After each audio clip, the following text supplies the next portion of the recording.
Bonjour. Nous allons aborder aujourd'hui un sujet qui est couramment abordé au sein des directions achats, le sujet de la rationalisation du panel fournisseur.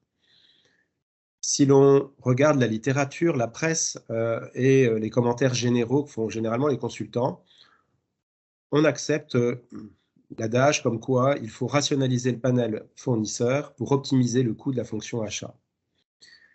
Depuis 2015, le cabinet Costhouse a construit avec la DFCG un référentiel de benchmark de l'ensemble des fonctions transverses, parmi lesquelles la direction des achats, où on a étudié l'évolution de la structure de coûts des différents processus opérationnels des directions achats. Depuis, nous avons collecté un certain nombre de données qui nous permettent d'établir des benchmarks et de tirer des conclusions.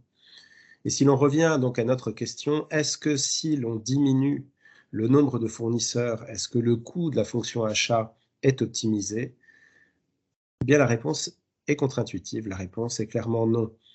On ne constate sur aucun cas d'entreprise que la diminution du panel fournisseur va s'assortir d'une optimisation du coût de la fonction achat.